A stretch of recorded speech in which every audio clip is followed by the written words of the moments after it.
What's going on, everybody? It's MrAGeezie here, bringing you another Pokemon X and Y Wi-Fi battle, this time against Samir. Samir comes in with his Volcarona, Azumarill, his Espeon, his Dragonite, Porygon 2, and Conkeldurr. I'm going to go ahead and lead off this time with my Landorus, thinking I may be able to intimidate whatever he comes out with. Conkeldurr, Aggron, Charizard, Florges, and Rotom Wash. So let's see how this battle develops, guys. Alright, here we go. Alright, Samir is issuing a challenge. Alright, so I'm going to go ahead and send out Landorus to begin this battle here.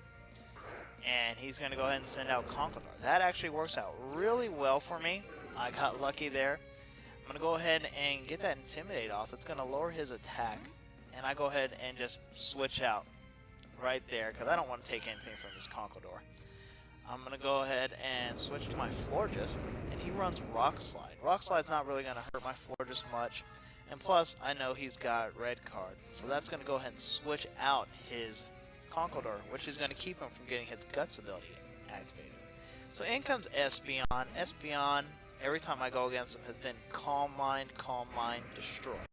So I'm going to go ahead and switch out to my Aggron here, see if I can go ahead and get some physical damage on him, because he's not really physically defensive. He gets that Calm Mind up, which we knew was coming. Okay, special attack and his special defense raises. And since he's faster, he's going to go ahead and run Shadow Ball on me after one Calm Mind. That still does a lot of damage against me. So I run this Head Smash. It's got a 80% chance to hit. It does a lot of damage, nearly takes out the Espeon, but he's got Focus Sash. So I'm like, drats, Focus Sash, that's going to go ahead and keep you alive another turn. So I go ahead and switch out to my Florges, thinking he can sponge an attack here from Espeon. He does enough, but he withdraws his Espeon before I get a chance to counter. So I'm assuming he's going to use him for Death Fodder, or to go ahead and just, I don't know, do a little scouting. So I go ahead and run Moonblast here. He switched out to his Dragonite, and here comes Weakness Policy. Raises his attack and special attack immediately.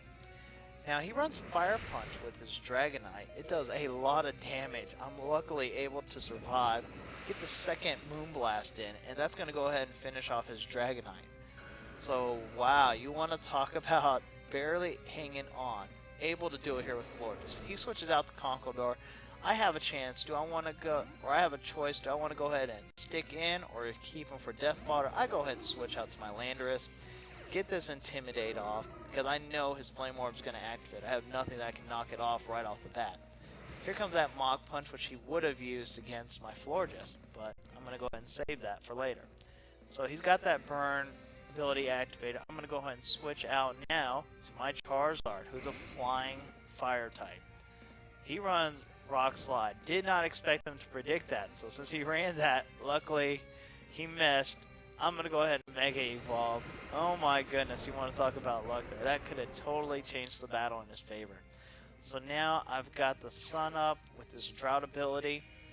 And yeah, I'm Flying Fire. I'm going to go ahead and run this Air Slash on Conkeldurr. And that's going to be enough to take him out, luckily.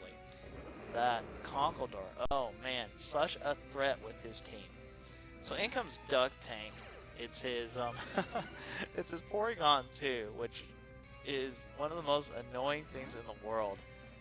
Not because he uses it, it's just because Porygon 2 is so such a wall.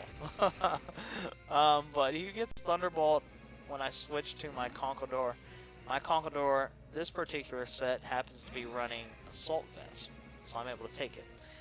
I'm going to go ahead and run Knockoff. I get the knockoff on Azumarill, and I take off his Choice Band, which is not what I expected him to have. Not that it matters, because he absolutely play Rust my guy to death in one shot.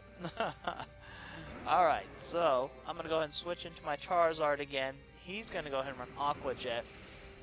It does a lot still because of huge power and the fact that it's a crit hit. So I'm going to go ahead and get this Solar Beam off since I've got the Sun up. And of course, it's going to be super effective. And it's going to be enough to take out Azumarill, luckily for me. Because, oh man, that Azumarill, if he survived, I'd have been in a world of hurt. So my sunlight goes away with drought, so now I'm dealing with duck tank again. Now since I'm specially oriented when it comes to my attack, his attack's gonna raise rather than his special attack, which is good for me. So I switch into Rotom because I can take just about anything he dishes out with my Rotom. He goes with Ice Beam, does a little bit of damage, it's not very effective, and I get my leftovers recovery. So I'm sitting pretty right now. Now, does he want to stay in or switch? He goes ahead and switches out. He switches out to his Espeon, who's obviously Death Fodder here. I go ahead and decide to go ahead and play Mind Games right back with him and run Volt Switch.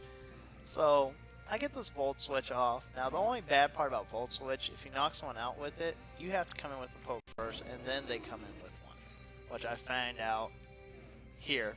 I send in my Landorus, he comes in with Duck Tank. That's going to go ahead and raise his special attack because I'm a physically attack-oriented guy. I go ahead and run Super Power with my Landorus, and it does a good amount of damage. It lowers my attack and it lowers my defense, but you know what? I figure that's okay because he's a special attack guy. He runs Thunderbolt. I'm thinking that's a misclick maybe, or he wasn't thinking that I was also ground type. Luckily for me, I go ahead and get this super power off again. It does enough to cause this duck tank to faint. Oh man, you want to talk about luck right there. If he had done an Ice Beam, I probably would have been in trouble. So he switches into his Volcarona. I go ahead and get this Rock Slide going, and Volcarona faints. Pretty much, guys, if you don't have a Rock Attack against Volcarona, you're pretty much done. Or Water Attack. So I'm able to pull off the win against Samir. I'm thinking just because of that Thunderbolt attack that he did with his Duck. And yeah, his Duck Tank. If he was able to use another attack, I probably would have been toast. But sometimes we misclick, sometimes we get lucky. I'm going to say I got lucky, and it probably was a misclick. Because Samir is a really good battler, guys. If y'all want to check him out later and battle him, you're in for a world of tough battles. Alright guys, well that does it with this battle, guys. Make sure y'all go ahead and leave a like in this video. I'd appreciate it. Speaking of leaving a like, you know, like I said, I would love it if you guys would hit that like button for me. It shows me that you all appreciate what I'm doing and that you would like some more. You can also check out some of my other videos in my channel. We have links here to Pokemon battles, Pokemon live stream videos, and to my Titanfall playlist in case you want to try something different here. To keep up with all of my uploads and show your support, please subscribe to MrAGeezie and join in on the #Geezie Army. Alright guys, until next time, catch them all, and I will see y'all later. Remember, we do live streams on Saturdays, Sundays, and Wednesdays, guys. Alright, later.